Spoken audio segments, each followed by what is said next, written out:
أشهد أن لا إله إلا الله وحده لا شريك له وأشهد أن محمدا عبده ورسوله أما بعد فأعوذ بالله من الشيطان الرجيم بسم الله الرحمن الرحيم الحمد لله رب العالمين الرحمن الرحيم مالك يوم الدين إياك نعبد وإياك نستعين اهدنا الصراط المستقيم صراط الذين أنعمت عليهم غير المغضوب عليهم ولا الضالين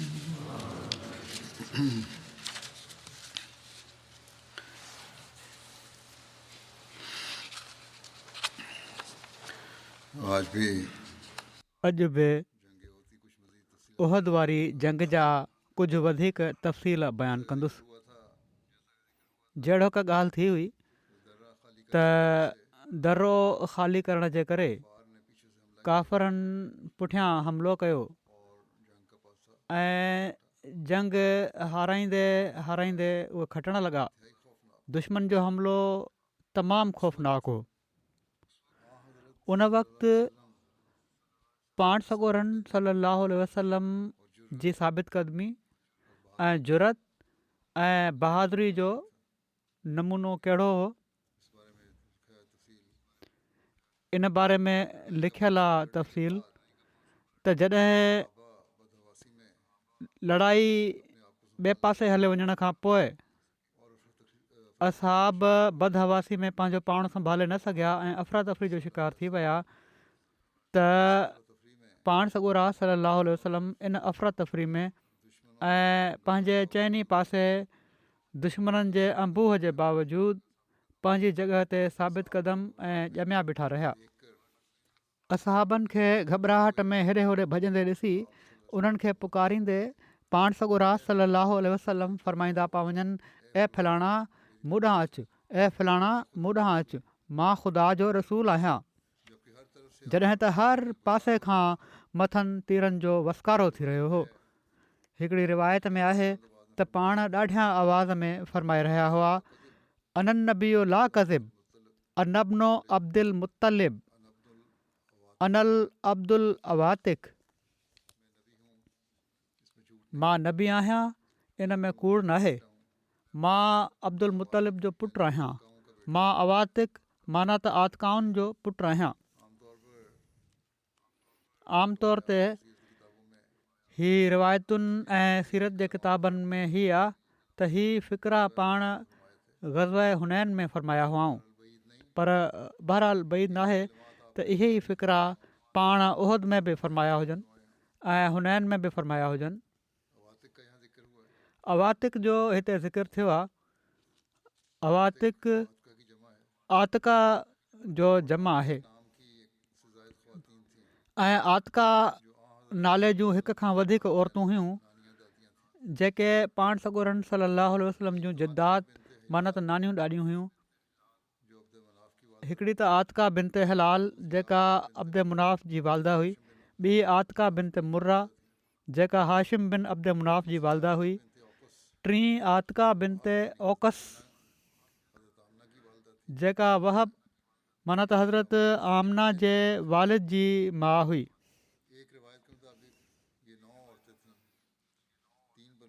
हिकिड़ी रिवायत जे मुताबिक़ ही 9 औरतूं हुयूं, 3 बनू सुलैम मां ऐं 6 ॿियनि माण्हुनि मां हुयूं ऐं सभई पाण सॻोरन सल्लल्लाहु अलैहि वसल्लम जूं जद्दात हुयूं।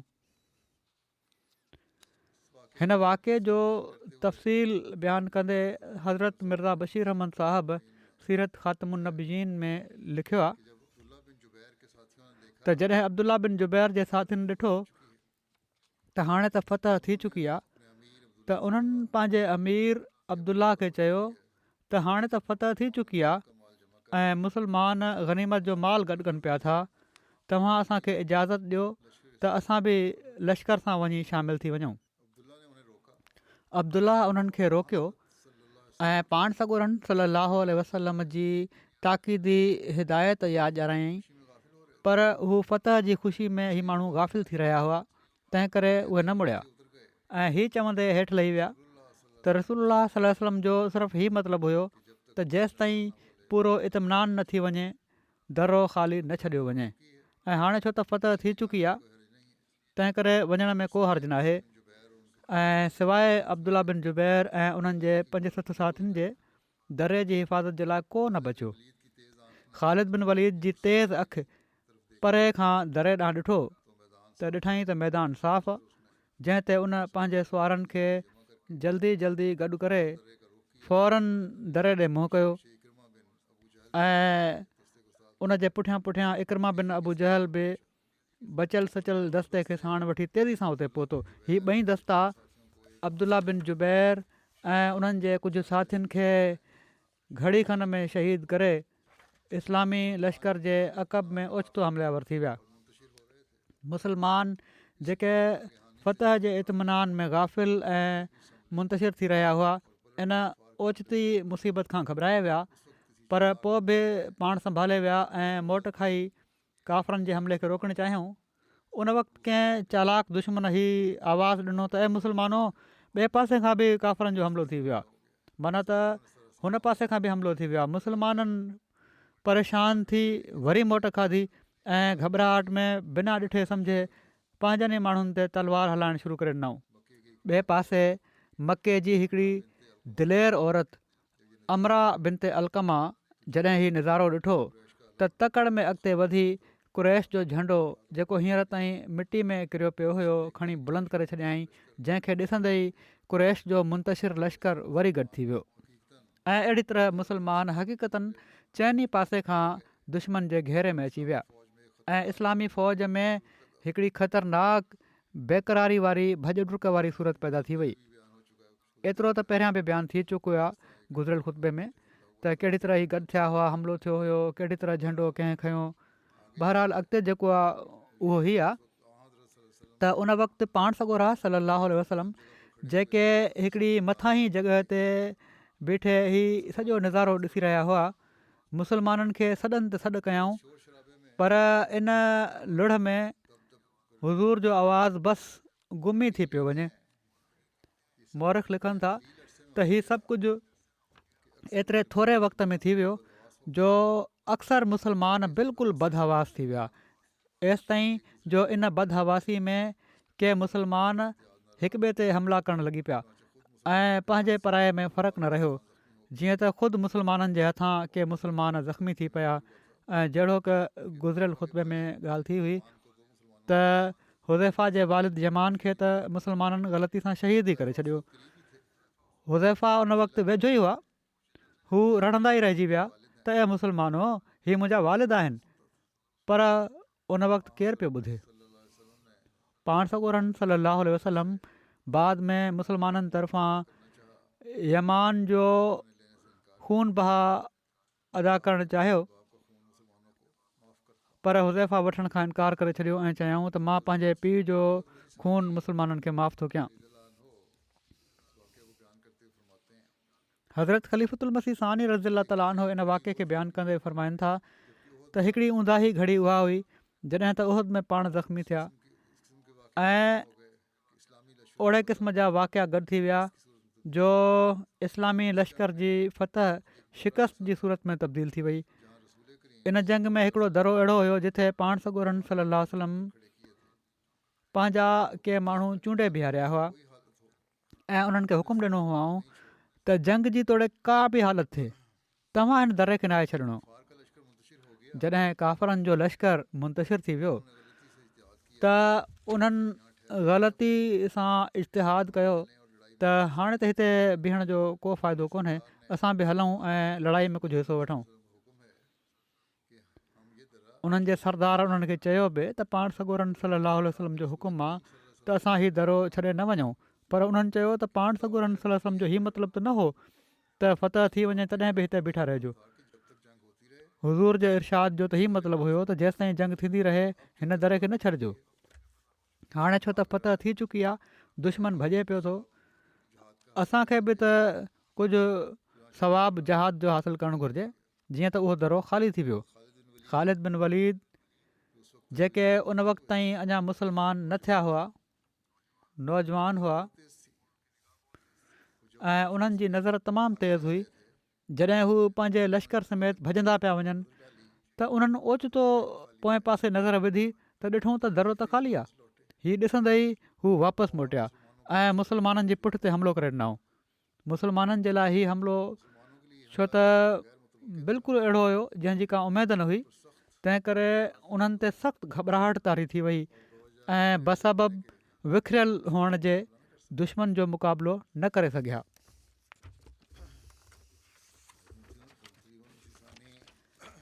हज़रत ख़लीफ़तुल मसीह सानी सूरह नूर जी आयत 64 जे तफ़सीर में हिन वाक़े जो ज़िक्र कंदे फ़रमाइनि था त जेके माण्हू हिन रसूल जे हुकुम जी मुखालफ़त कनि था उन्हनि खे इन ॻाल्हि खां डिॼणु घुरिजे त किथे उन्हनि खे ख़ुदा ताला तरफ़ां का आफ़त न पहुची वञे।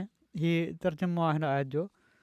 या हू कंहिं दर्दनाक अज़ाब में मुब्तला न थी वञनि। पाण फ़रमाइनि था ॾिसी वठो, जीअं त ॾिसी वठो त उहद वारी जंग में इन ई हुकुम जी ख़िलाफ़ वर्ज़ी जे करे इस्लामी लश्कर खे केॾो न नुक़सानु पहुतो।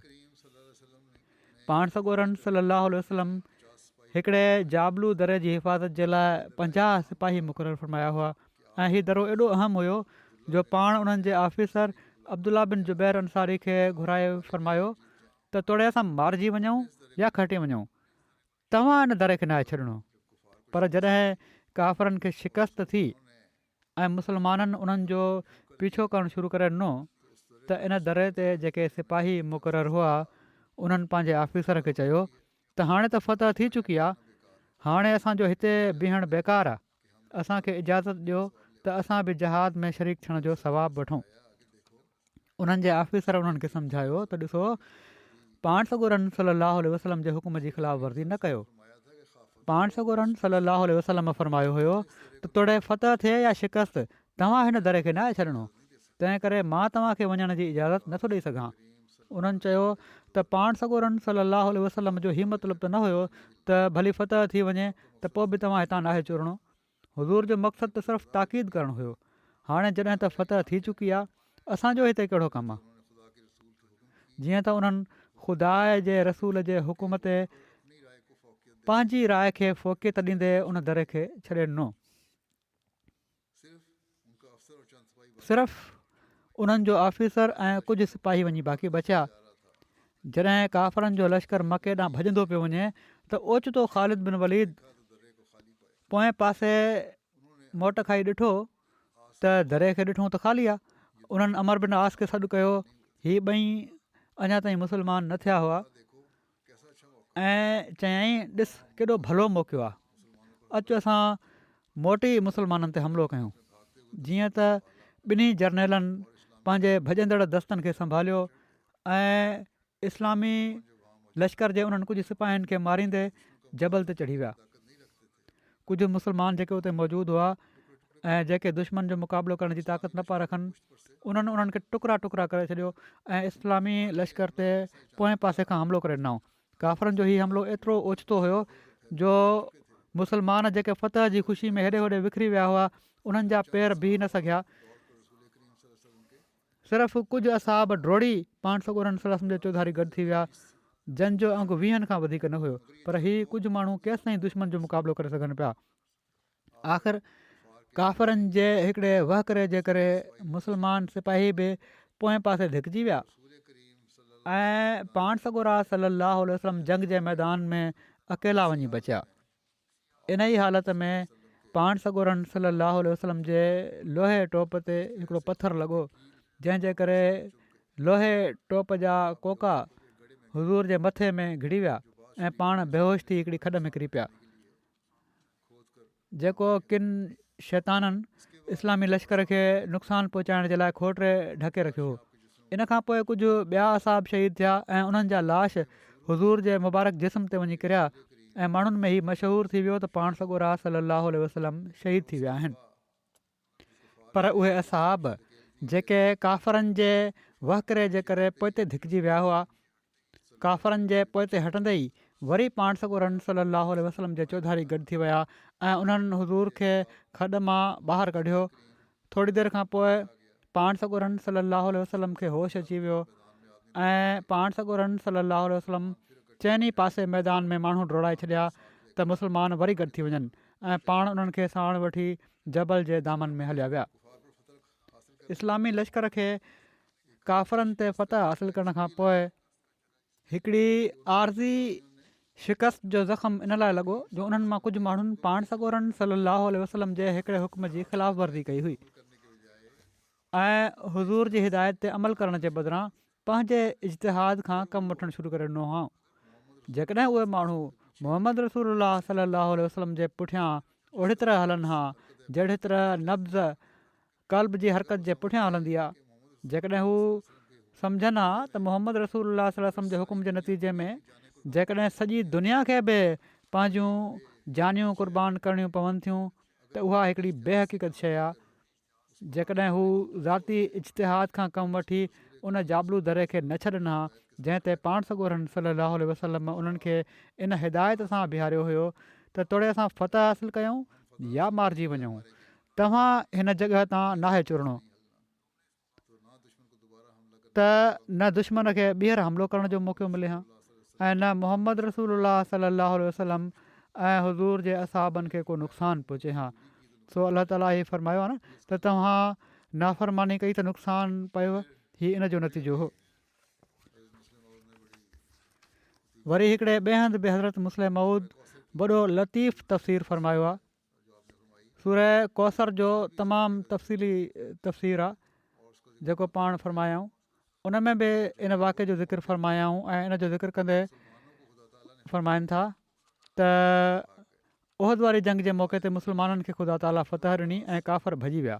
ख़ालिद बिन वलीद ऐं अमर बिन आस जेके इस्लाम जा अज़ीमुशान जर्नैल थी गुज़रिया आहिनि, अञा मुस्लमान न थिया हुआ ऐं इन जंग में काफ़रनि पारां शामिलु हुआ।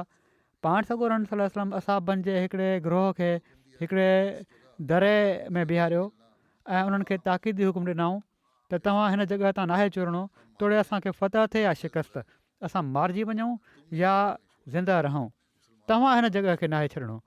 मुस्लमाननि में जहाद जो शौक़ु हुयो ऐं हाणे बि आहे। जॾहिं इस्लाम खे फ़तह हासिलु थी त उहे माण्हू जेके उन दरे ते बीठा हुआ उन्हनि पंहिंजे ऑफिसर खे चयो त असांखे बि थोरो घणो जहाद में हिसो वठण जी इजाज़त ॾियो, इस्लाम खे फ़तह हासिलु थी वई आहे ऐं हाणे को ख़तरो बाक़ी नाहे बचियो। उन चयो पाण सॻोरनि सलाहु वसलम हुकुम ॾिनो हुयो त तोड़े फ़तह थिए या शिकस्त, असां मारिजी वञूं या ज़िंदा रहूं, हिन जॻह तां न चुरूं, तंहिं करे असांखे हिते रहणु घुरिजे। उन्हनि चयो त पाण सॻोरनि सलाहु जो हीउ मतिलबु त न हुयो त तोड़े फ़तह थी वञे तॾहिं बि हितां नाहे चुरणो, पाण त असांखे एहतियातनि हिते बीहारियो हुओ, दुश्मन हाणे भॼी वियो आहे ऐं इस्लाम खे फ़तह हासिलु थी वई आहे, हाणे इन में को हर्ज़ु न आहे त असां हिन जॻह खे छॾे ॾियूं ऐं जहाद में थोरो घणो हिसो वठूं। ऑफिसर चयो ऐं वॾी हिकमत जी ॻाल्हि कई ऑफिसर, चवनि था त ऑफिसर चयो त जॾहिं हाकिम हुकुम ॾेई छॾींदो आहे त मातहत जो हीउ हक़ नाहे हूंदो त हू पंहिंजो अकुलु डोड़ाए। पाण सॻोरनि सल्लल्लाहु असांखे फ़रमायो हुयो त हितां नाहे चुरणो, तोड़े फ़तह थिए या शिकस्त, असां मारिजी वञूं या ज़िंदा रहूं, ऐं ताक़ीद फ़रमायो हुआऊं त हिन जॻह खे न छॾियो वञे। तंहिं करे हुज़ूर जी हिदायत जे मुताबिक़ असांखे हिते तरसणु घुरिजे, पर उन्हनि हीअ ॻाल्हि न मञी ऐं पंहिंजी ग़लती ते उन्हनि एॾो इसरार कयो जो पंहिंजे ऑफिसर खे चयाऊं त तव्हां हिते भली बीहो, असां त वञूं था। जीअं त अक्सर उन्हनि मां हलिया विया, सिर्फ़ु ऑफिसर ऐं उन जा कुझु साथी बाक़ी वञी बचिया। जॾहिं काफ़रनि जो लश्कर भॻो, ख़ालिद बिन वलीद तमामु ज़हीन ऐं होशियारु हुआ, इस्लाम में बि पाण शानदार कमु कया अथनि ऐं काफ़रनि में बि पाण चोटी जा जर्नैल हुआ। पाण जॾहिं पंहिंजे लश्कर सां गॾु भॼंदा पिया वञनि त ओचितो उन्हनि जी नज़र उन दर ते पई त उहो ख़ाली नज़र आहिनि। उन्हनि सां गॾु अमर बिन आस बि हुआ। पाण अमर खे चयऊं त असांखे भलो मौक़ो मिली वियो आहे। अमर बि उन पासे ॾिठो ऐं ॿई पंहिंजो दस्तो वठी वापसि मोटिया। ख़ालिद बिन वलीद हिकिड़े पासे खां चकर हणी दर ते हमिलो कयो ऐं अमर बिन आस ॿिए पासे खां, ऐं दर ते जेके माण्हू मौजूदु हुआ उन्हनि खे मारे उन्हनि मुस्लमाननि जे पुठिएं पासे खां हमिलो करे ॾिनो। मुस्लमान इन दर तरफ़ां पंहिंजो पाण खे महफ़ूज़ पिया सम्झनि ऐं छड़वर छिड़ थी चुका हुआ ऐं सिफ़ूं ख़तमु थी चुकियूं हुयूं ऐं बचियल सचियल दुश्मन जो पीछो करे रहिया हुआ। जॾहिं ख़ालिद बिन वलीद ऐं अमर बिन आस उन्हनि जे पुठियां हमिलो कयो त अकेलो अकेलो मुस्लमान पूरे दस्ते जे साम्हूं अची वियो। कुझु मुस्लमान मारिजी विया, कुझु ज़ख़्मी थिया ऐं बाक़ियुनि जा पेर पटिजी विया। ख़ुशूसनि जॾहिं हमिलो कंदे कंदे दुश्मन पाण सॻोरनि सल्लल्लाहु अलैहि वसल्लम ताईं पहुतो त हुज़ूर वटि उन वक़्तु सिर्फ़ु 12 माण्हू हुआ। उन्हनि ॿिन्ही जर्नैलनि माना त ख़ालिद बिन वलीद ऐं अमर बिन आस पंहिंजे ॿियनि ऑफिसरनि खे बि इतलाह करे छॾियो हुयो त तव्हां बि हमिलो करे ॾियो। जीअं त 3000 जो लश्कर वहकिरो कंदे अची वियो। उन वक़्तु दुश्मन तरफ़ां पथराव थी रहियो हो, तीर वसी रहिया हुआ, तलवारूं हली रहियूं हुयूं ऐं सॼे इस्लामी लश्कर में हिकिड़ी भाॼ ऐं बेक़रारी विचां भॼ डुक मचियल हुई। अहिड़ी हालति में असाबनि बेनज़ीर क़ुर्बानियूं कयूं, पर 3000 जे ताज़े लश्कर जे साम्हूं हू ताब न आणे सघिया। इन हमले में पाण सॻोरनि सल्लल्लाहु अलैहि वसल्लम जा 2 ॾंद बि भॼी पिया ऐं संदन लोहे टोप ते हिकिड़ो पथर लॻो, जंहिंजे करे लोहे टोप जो हिकिड़ो कोको हुज़ूर जे मथे में घिड़ी वियो, जंहिंजे करे पाण बेहोश थी हिकिड़ी खॾ में किरी पिया। हुज़ूर वटि जेके असाब बीठा हुआ उन्हनि जा लाश हुज़ूर जे मथां अची किरिया ऐं हुज़ूर जो अतहर जिस्म हेठि लिकी पियो ऐं मुस्लमाननि में लुड़ मची वियो त पाण सॻोरा सल्लम शहीद थी विया आहिनि। मुस्लमाननि जा क़दम पहिरियां ई पटिजी चुका हुआ। इन ख़बर उन्हनि जा बचियल सचियल होश बि विञाए छॾिया, पर अलाह ताला जी हिकमत त जॾहिं काफ़रनि में हीअ ख़बर मशहूरु थी त पाण सॻोरा सल्लम मारिजी विया आहिनि त इन खां पोइ उन्हनि वधीक हमिलो न कयो ऐं पर इहो ई मुनासिबु सम्झाऊं त हाणे जल्दी मके ॾांहुं मोटी हलूं ऐं माण्हुनि खे इहा ख़ुशख़बरी ॿुधायूं त नऊज़ बिल्ला पाण सॻोरा सल्लम मारिजी विया आहिनि।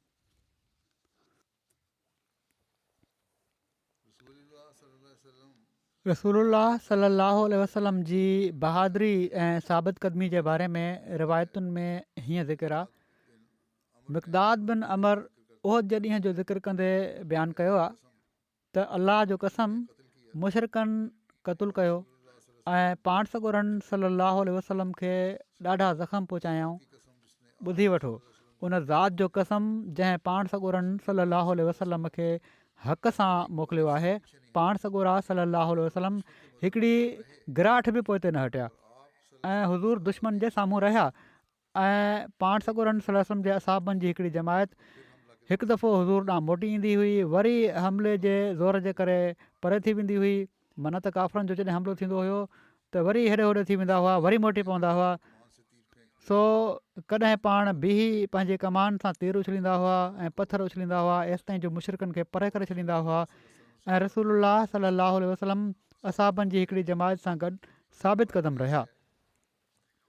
हिकिड़ी रिवायत में हीअ आहे त रसूलुल्लाह सल्लल्लाहु अलैहि वसल्लम पंहिंजी जॻह साबित क़दम रहिया ऐं हिकु विख बि पोइ ते न हटिया ऐं पर दुश्मन सां आम्हूं साम्हूं मुक़ाबिलो कंदा रहिया ऐं पंहिंजे कमान सां उन्हनि ते तीर वसाईंदा रहिया, एसि ताईं जो उन जी ॾोर छिजी पई ऐं उनजो हिकिड़ो टुकड़ो हुज़ूर जे हथ में रहिजी वियो, जेको हिकिड़ी गिराहट जेतिरो हूंदो, जंहिंमें तीर फासाए छिकींदा आहिनि, उहा छिजी पई।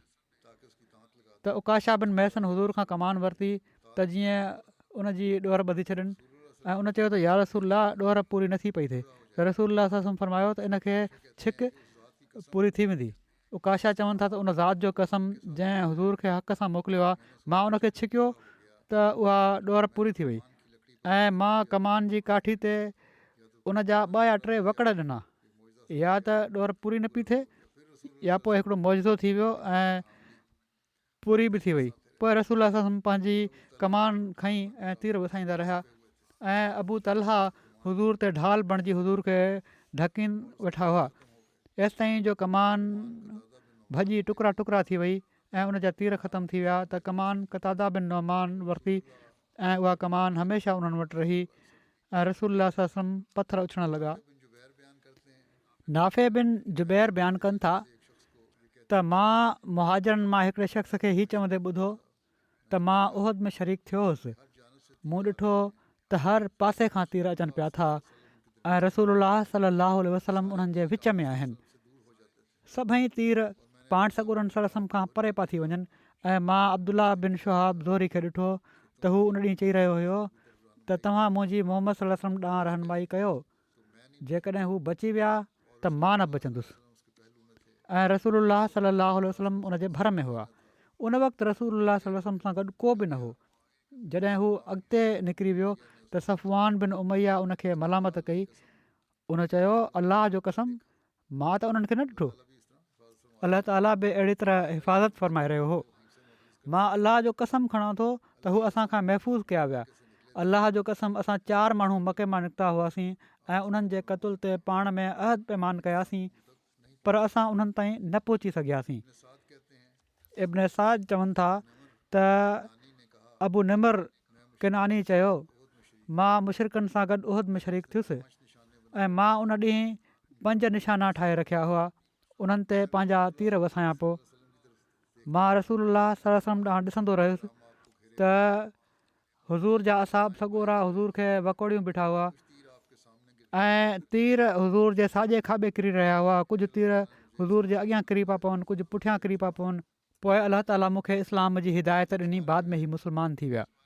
इन बारे में हज़रत मसीह मऊद अलैहिस्सलातु वस्सलाम बयानु फ़रमाइनि था त पाण सॻोरनि सलाहु वसलम जी मके वारी ज़िंदगी हिकिड़ो अजीब नमूनो आहे। हुज़ूर जी बहादुरी जो ज़िक्र कंदे पाण फ़रमाइनि था, ऐं हिकिड़े पहलू खां सॼी ज़िंदगी ई तकलीफ़ुनि में गुज़री। उहद वारी जंग में पाण अकेला ई हुआ।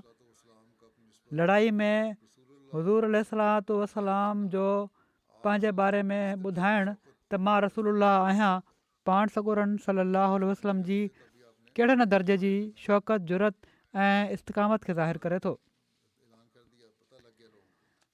अहिड़नि दुश्मननि में वकोड़ियल हुआ, तॾहिं बि पाण हीअ न लिकायाऊं त मां न आहियां ऐं पर ऐलान करे छॾियाऊं, ख़बर पइजी वई माण्हुनि खे। पोइ पाण फ़रमाइनि था त हज़रत मसीह फ़रमाइनि था त नबी ऐं औलिया उल्लाह जे लाइ तकलीफ़ अहिड़े क़िस्म जी नाहे हूंदी जहिड़ी जो यहूदियुनि ते लानत ऐं ज़िलत थी रही आहे, जंहिंमें अलाह ताला जे अज़ाब ऐं उनजी नाराज़गी जो इज़हार हूंदो आहे। ऐं पर नबी शुजात जो हिकिड़ो नमूनो क़ाइमु कंदा आहिनि। ख़ुदा ताला खे इस्लाम सां का दुश्मनी न हुई, पर ॾिसो उहद वारी जंग में हज़रत रसूलुल्लाह सलाहु वसलम अकेला वञी बचिया। इन में इहो ई राज़ हो त पाण सॻोरनि सलाहु वसलम जी शुजात ज़ाहिर थिए। जॾहिं त पाण सॻोरनि सलम 10,000 जे मुक़ाबले में अकेला बीह रहिया त मां अलाह जो रसूल आहियां। अहिड़ो नमूनो ॾेखारण जो कंहिं नबी खे मौक़ो न मिलियो। हिते उहद में त 3,000 अंग हो, छो त हीअ अख़बार जे लिखण वारे लिखियो आहे। थी सघे थो त उन 2 जंगुनि जो ज़िक्र कयो हुजे। अहज़ाब वारी जंग में 10,000 काफ़र हुआ ऐं 2 जंगुनि में बि काफ़ी अंग हो दुश्मननि जो। त बहरहाल असुलु शइ जेका पाण साबित फ़रमाए रहिया आहिनि त हुज़ूर जी दिलेरी ऐं नमूनो, जॾहिं काफ़रनि जे साम्हूं बि अकेला बीठा, अहिड़ो नमूनो ॾेखारण जो कंहिं नबीअ खे मौक़ो न मिलियो। वरी पाण फ़रमाइनि था त ख़ुदा ताला क़ादिर आहे जो जंहिं शइ में वणेसि ताक़त भरे छॾे, सो पंहिंजे दीदार वारी ताक़त उन पंहिंजी गुफ़्तार में भरे छॾी आहे। नबियुनि उन ई गुफ़्तार ते त पंहिंजा सिर ॾेई छॾिया आहिनि। छा को मजाज़ी आशिक़ अहिड़ी तरह करे सघे थो? इन गुफ़्तार जे करे को नबी इन मैदान में क़दम रखे पोइ पोइते नाहे हटियो ऐं न कॾहिं को बेवफ़ा थियो आहे। माना त जॾहिं दावा कई अथई त दावा ते पोइ क़ाइमु रहंदा आहिनि। उहद वारी जंग जे वाक़े जे बारे में माण्हुनि तावील कया आहिनि, पर असुलु ॻाल्हि हीअ आहे त ख़ुदा जी उन वक़्तु जलाली तजली हुई ऐं सवाइ पाण सॻोरनि सलाहु वसलम जे ॿियो कंहिं में बर्दाश्त जी ताक़त न हुई। तंहिं करे पाण ई उते बीठा रहिया ऐं बाक़ी असाबनि जा पेर पटिजी विया। पाण सॻोरनि सलाहु वसलम जी ज़िंदगी में जीअं इन सिदको सफ़ा जो मिसाल नथो मिले जेको हुज़ूर खे ख़ुदा सां हुयो, ईअं ई उन्हनि ख़ुदाई ताईदुनि जो मिसाल बि किथे नथो मिले जेके हुज़ूर जे शामिल हाल हुयूं। हीअ इनशा बाक़ी आईंदा बयानु कंदुसि। हिन वक़्तु मां पहिरियां त हिकिड़ो ज़िक्र ख़ैरु करणु चाहियां थो। असांजे पुराणे सिलसिले जे ख़ादिम मुरबी सिलसिला मुबलिग सिलसिला डॉक्टर जलाल शम्स जो हिननि जो जनाज़ो त मां पढ़ाए छॾियो हुयो, पर ज़िक्र मां चाहियां पियो त करे छॾियां जुमे ते बि। हिकिड़ा क़ाबिल लाइक़ु ऐं सादड़ा ऐं वफ़ादार वाक़फ़े ज़िंदगी हुआ। कुझु ॾींहं पहिरियां हिननि जी 79 सालनि जी उमिरि में वफ़ात थी आहे।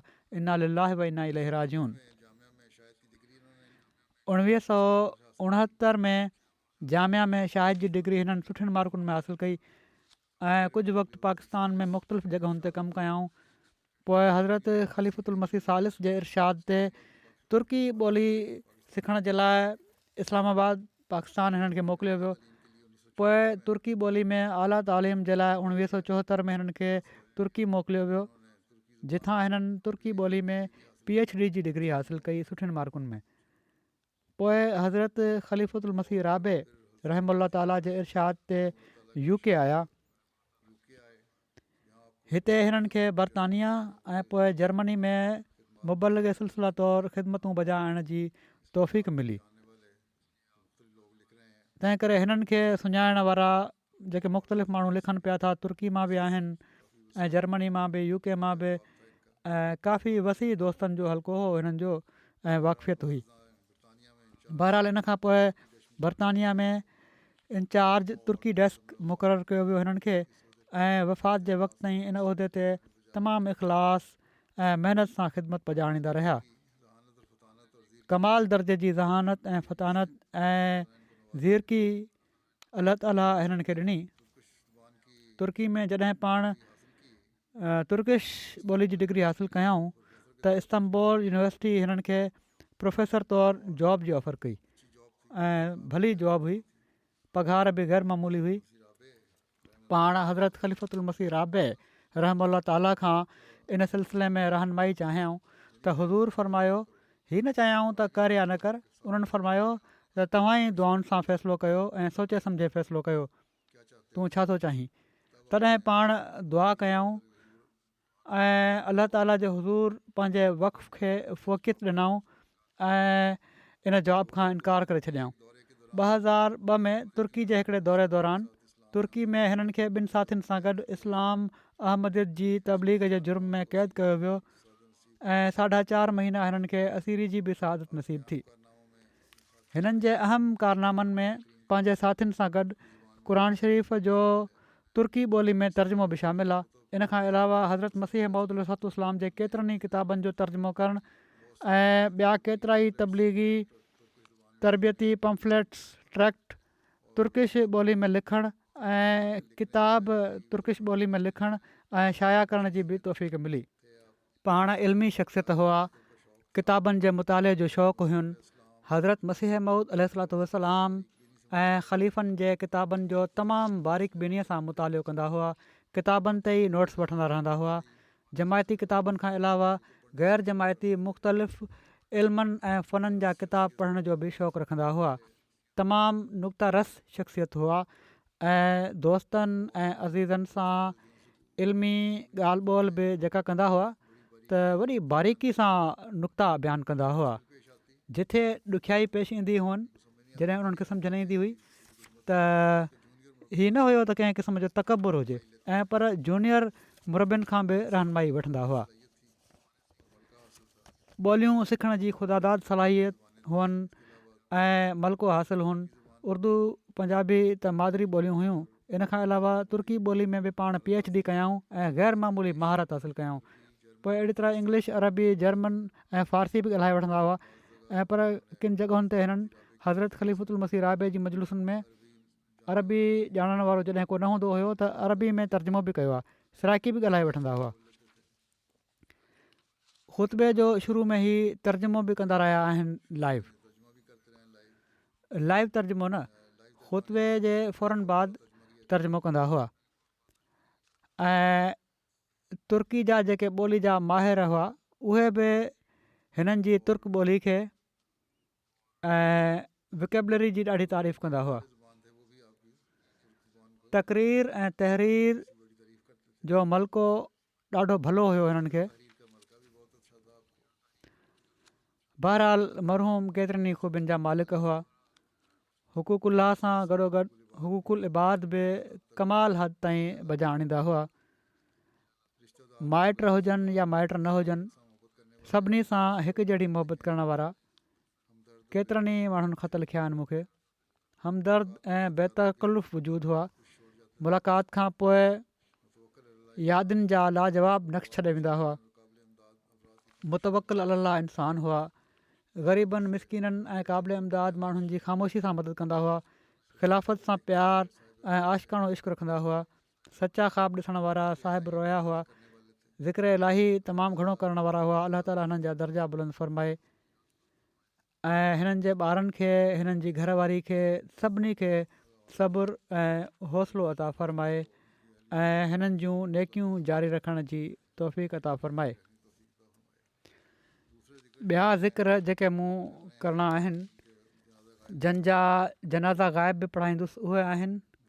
हीअ 3 जनाज़ा ग़ाइब आहिनि जेके बाद में पढ़ाईंदुसि मां। इन्हनि में पहिरियों ज़िक्र आहे मोहम्मद इब्राहिम भांबड़ी साहिब जो। हीअ कुझु ॾींहं पहिरियां 106 सालनि जी उमिरि में फ़ौत थी विया। इन्ना लिल्लाहि व इन्ना इलैहि राजिऊन।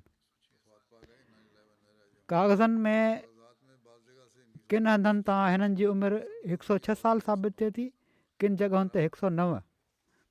बहरहाल 106 साल त हिननि जी उमिरि घटि में घटि हुई। अलाह ताला जे फज़ुल सां मूसी हुआ ऐं ख़ानदान में अहमदियत हिननि जे वालिद चौधरी अब्दुल करीम साहिब जे ज़रिए आई, जन 1918-19 में बैत कई।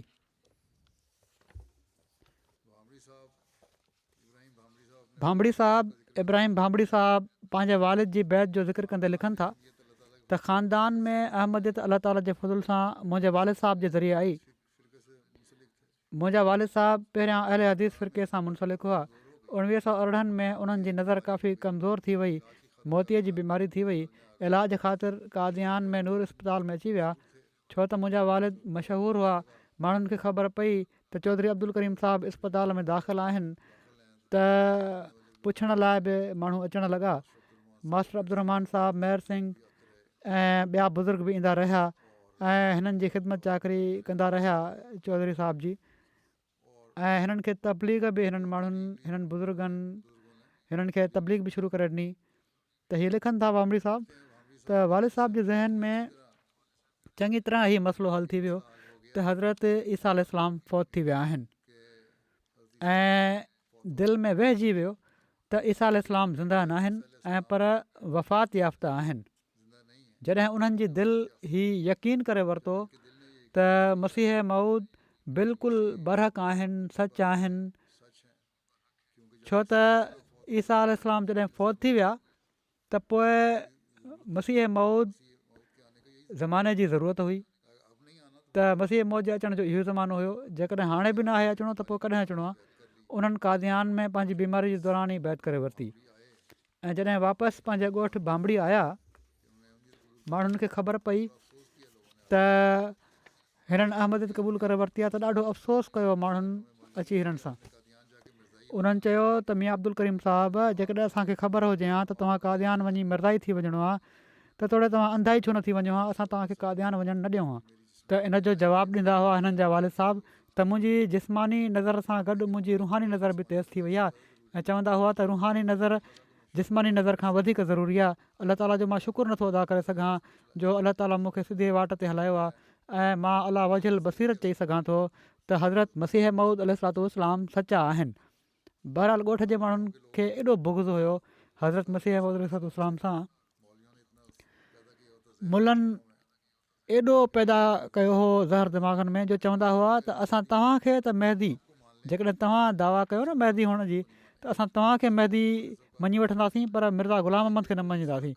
इन ते उन्हनि जा वालिद साहिबु चवंदा हुआ त इहो ई ॾिसी वठो त इहा ई सदाकत जी निशानी आहे त मां उन्हनि खे मञी वरितो आहे ऐं बरहक सम्झी मञियो आहे तंहिं करे तव्हां माण्हू बि मञी वठो।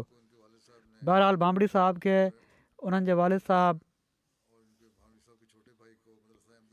ऐं हिननि जे भांबड़ी साहिब जे नंढे भाउ खे मदरसा अहमदिया कादियान में दाख़िल कराए छॾियो 1926 में। ऐं 5 महिलनि जो सफ़र रोज़ु तइ करे हीअ स्कूल पढ़ण जे लाइ ईंदा हुआ। हिननि जा वालिद साहिब 1931 में फ़ौत थी विया त उन्हनि जे भाइरनि कोशिशि कई ऐं वालिदा खे चयाऊं त हिननि ॿिन्ही भाइरनि खे इब्राहिम भांबड़ी साहिब खे ऐं उन्हनि जे नंढे भाउ खे उते कादियान न मोकिलींदा कयो, तमामु परे थो वञिणो पए, वेझो स्कूल आहे, हिते दाख़िल कराए था छॾियूं। पर वालिदा इहो ई चयो त इहो मां नथी करे सघां।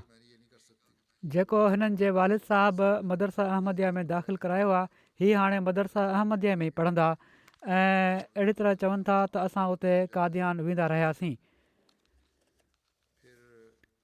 पोइ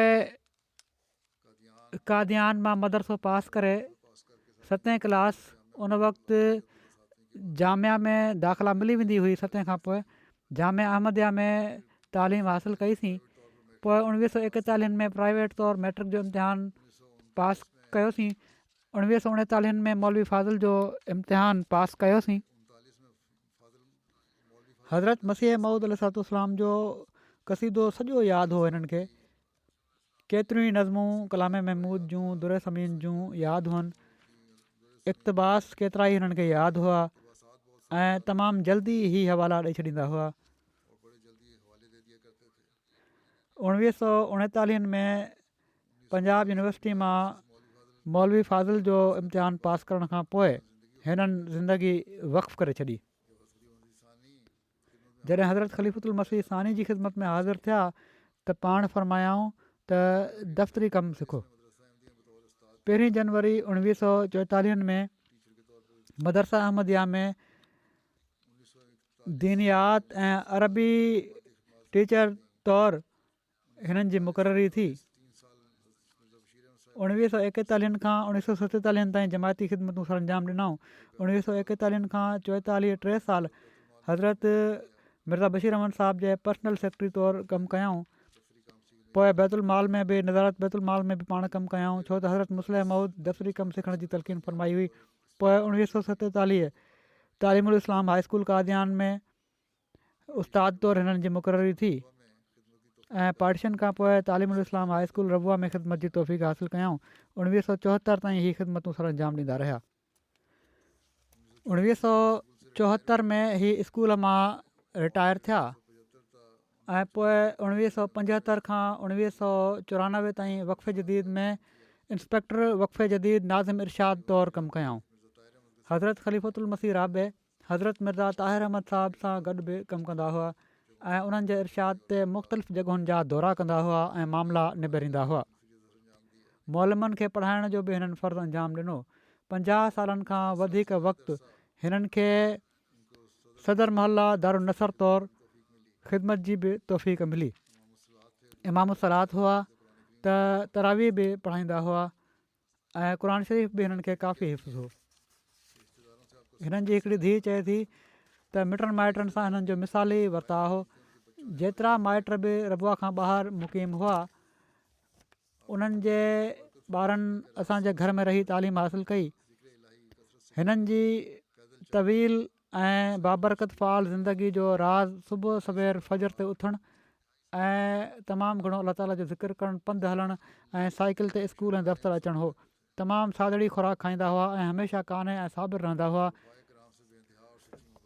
ख़लीफ़नि सां तमामु घणी ऐं सची मोहबत रखंदा हुआ। चवनि थियूं असां सभई ॿार ॿाहिरि हुआसीं, जॾहिं उन्हनि खे चवंदा हुआसीं त तव्हां ॿाहिरि हलिया अचो त हीअ चवंदा हुआ त हज़रत मुस्लिम मऊद जी क़बर ते मां रोज़ु दुआ जे लाइ वञिणो हूंदो आहे त मां ॿाहिरि हाणे नथो अची सघां।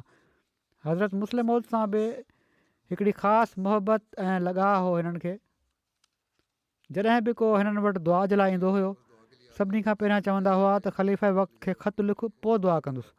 पोइ हथु खणी उन जे लाइ दुआ बि कंदा हुआ ऐं सुम्हण खां पहिरियां क़सीदो जेको आहे हज़रत मसीह मऊद अलैहिस्सलाम जो या आयन फैज़ुल्लाह वल इरफ़ानी वारो, ही पूरो सभई शेर पूरा सुम्हण खां पहिरियां पढ़ंदा हुआ, पूरो क़सीदो।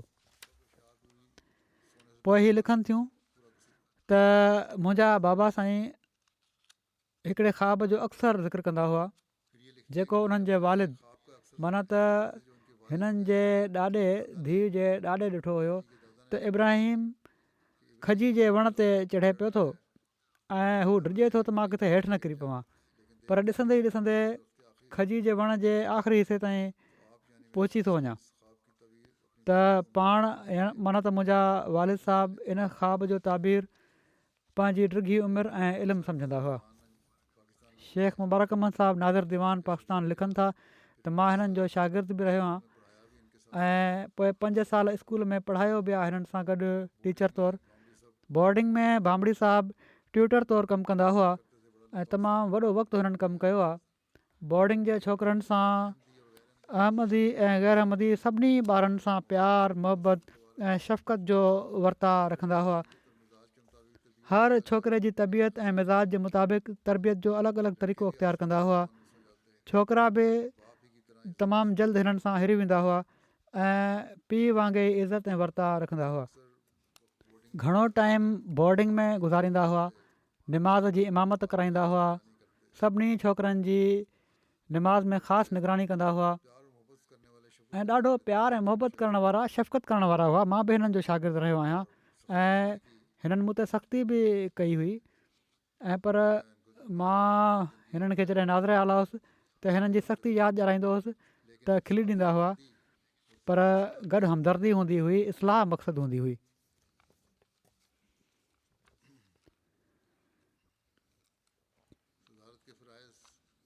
सदारत जा फ़र्ज़ तमामु सुहिणे नमूने सां अंजाम ॾिनऊं ऐं हीअ चवंदा हुआ त मूंखे उन्हनि सभिनी घरनि जी ख़बर आहे जिन में को मर्द नाहे हूंदो या औरतूं अकेलियूं रहंदियूं आहिनि। मर्द ॿाहिरि वियल हूंदा आहिनि सफ़र ते त मां बाज़ारि वेंदे उन्हनि घरनि सां राब्तो करे ईंदो आहियां त जीअं शहर में को कमु हुजे त ॿुधाए छॾनि। ऐं पोइ हिकिड़ो थैलो हूंदो हुयो ऐं पेन हूंदी हुई, कागज़ हूंदो हुयो, उन ते लिखी वठंदा हुआ त कहिड़ियूं शयूं आणे ॾियणियूं आहिनि। पोइ हर घर में उन्हनि जो सौदो पहुचाए बि छॾींदा हुआ। टपाल घर में पोस्ट करे छॾींदा हुआ ख़त जेकॾहिं लिखण वारा हूंदा हुआ। ख़त जेकॾहिं उतां आयल हूंदा हुआ त टपाल खाने मां खणी ईंदा हुआ ऐं उन्हनि खे घरनि में पहुचाए छॾींदा हुआ। पोइ जेकॾहिं को चवंदो हुयो त ख़त पढ़ी ॿुधायो, को अणपढ़ियलु हूंदो हुयो त उनखे पढ़ी बि ॿुधाए छॾींदा हुआ। ज़बरदस्त अमीन हुआ, कॾहिं का ॻाल्हि कंहिंजी कंहिं ॿिए सां न कंदा हुआ। के मामला सदर मोहल्ले हुअण जे करे हिननि वटि मामला घर वारियूं खणी ईंदियूं हुयूं, मुड़ुसनि जूं कमज़ोरियूं बयानु कंदियूं हुयूं त पाण मुड़ुसनि खे बिना अहसासु ॾियाराए सुठो मौक़ो ॾिसी नसीहत करे छॾींदा हुआ ऐं मामिलो ठाहे छॾींदा हुआ। मक़सदु माले जा माण्हू मर्द औरतूं ऐं ॿार हिननि खे पीउ वांगुरु महिरबानी ॾिसंदा हुआ। हीअ आहे असुलु तरीक़ो उहिदेदारनि जो त कहिड़ी तरह उन्हनि खे माण्हुनि सां रलिजी मिलिजी रहणु घुरिजे ऐं उन्हनि जी इस्लाह जी कोशिशि करणु घुरिजे। ऐं मुरबियुनि खे बि नसीहतूं कंदा हुआ त नज़मूं बि यादि कयो। कुझु हज़रत मसीह मौद अलैहिस्सलाम जो शेरिया कलाम बि पढ़ो, इन में बि नसीहतूं हूंदियूं आहिनि। ऐं ख़ुदि उन्हनि ॿुधायो त मां रोज़ानो क़सीदा पढ़ंदो आहियां ऐं पोइ सुम्हंदो आहियां। सो ही मुरबियुनि जे लाइ बि नसीहत आहे। हिननि जी ज़िंदगीअ में हिननि जी हिकिड़ी धीउ खे ॻोठां रबुआ ईंदे शहीद कयो वियो। वॾे सबुर ऐं सुकून सां इन सदमे खे बर्दाश्त कयो हिननि। वरी हिकिड़ी ॿी धीउ लंडन में फ़ौत थी वई। उन वक़्तु हीअ बीमार बि हुआ। जनाज़ो रबुआ आंदो वियो। उन वक़्तु बि वॾे हौसले सां इन सदमे खे बर्दाश्त कयऊं ऐं पर ॿियनि खे बि सब्र जी तलक़ीन कंदा हुआ।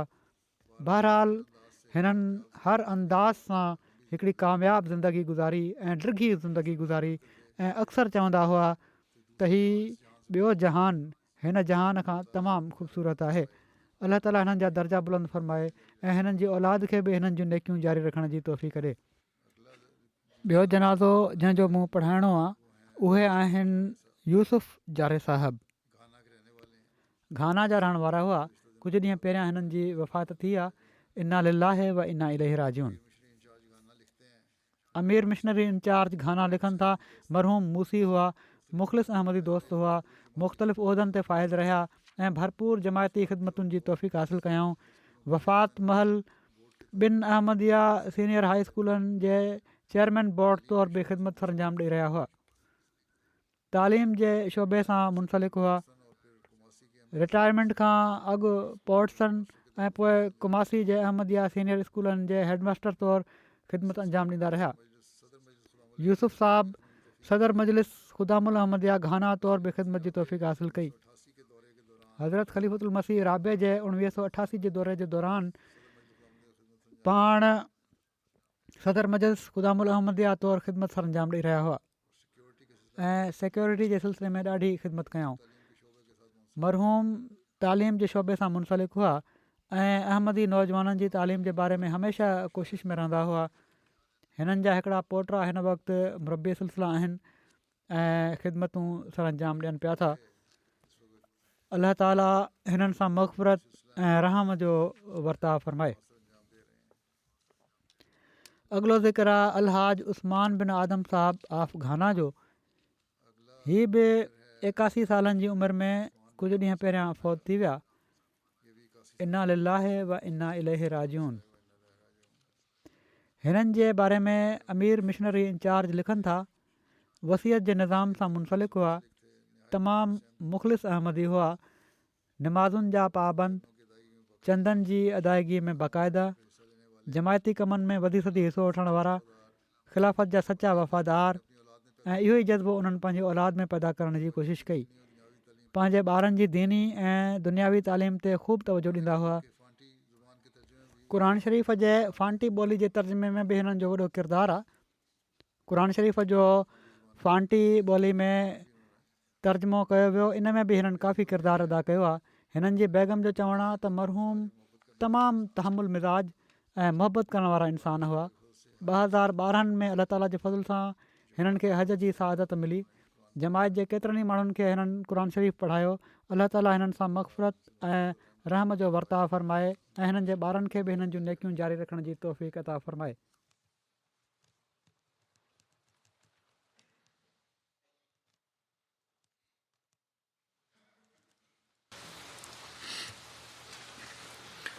अल्हम्दुलिल्लाह नहमदुहु व नस्तईनुहु व नस्तग़फिरुहु व नुमिनु बिही व नतवक्कलु अलैहि व नऊज़ु बिल्लाहि मिन शुरूरि अनफुसिना व मिन सय्यिआति अअमालिना मन यहदिहिल्लाहु फला मुदिल्ल लहु वमन युद्लिल्हु फला हादिय लहु वनशहदु अल्ला इलाहा इल्लल्लाह वनशहदु अन्ना मुहम्मदन अब्दुहु व रसूलुहु इबादुल्लाहि रहिमकुमुल्लाह इन्नल्लाह यअमुरु बिल अदलि वल इहसानि وإيتاء ذي القربى وينهى عن الفحشاء والمنكر والبغي يعظكم لعلكم تذكرون اذكروا الله يذكركم وادعوه يستجب لكم ولذكر الله أكبر